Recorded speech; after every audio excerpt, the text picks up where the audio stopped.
Joey Buchanan. Joey Buchanan was the very first big major job I had on the soap opera One Life to Live. I spent 3 years every day making a 44-minute program. So it was the hardest work I've ever done, some of the best work I've ever done. And I was fortunate enough to be surrounded by people who had been doing the job for 15, 20, 35 years.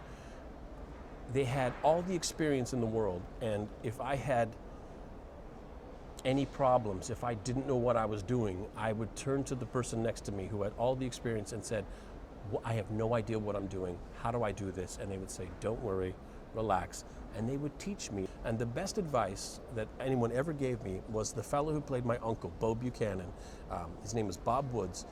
He came to me and he said, it's time for you to leave the soap opera and move to Los Angeles.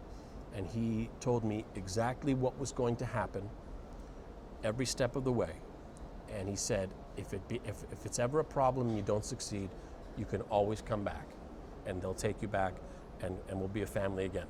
He says, but you have to leave and you have to try. And I did, and here we are on this day because of Bob Woods and what he told me.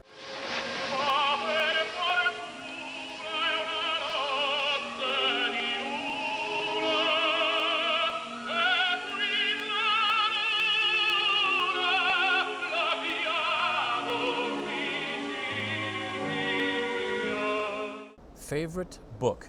Great question. Right now, my favorite book, I've read it 3 times. I'm waiting till I forget it a little more so I can read it for the 4th time, is World War Z, written by Max Brooks, who's the son of Mel Brooks. It's an oral history of a 12-year zombie infection 12 years after it happened. It's funny, it's poignant, it's scary, and it covers everything you could imagine, from the space station to the bottom of the ocean, to pharmaceutical, to entertainment, to socio-political movements. Everything you could imagine, he covers it in a way that made it so realistic that it changes. When I read the book, it changes my dreams for about a year. For a year, I will dream about zombies.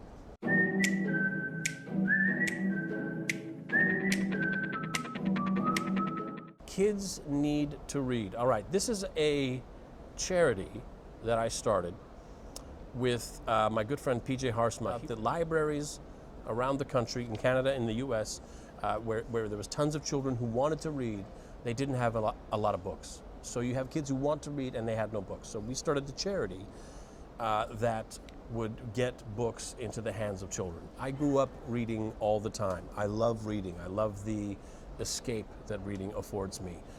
When I'm at work and I have 10 minutes, I can pull out my iPhone and I have a Kindle app on my iPhone and I can read anything I want. I love doing that. Thanks, you guys. Thank you for supporting Kids Need to Read.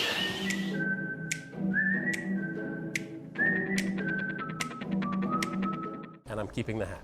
And can we get you? That was great. I love that idea. That was a lot of fun.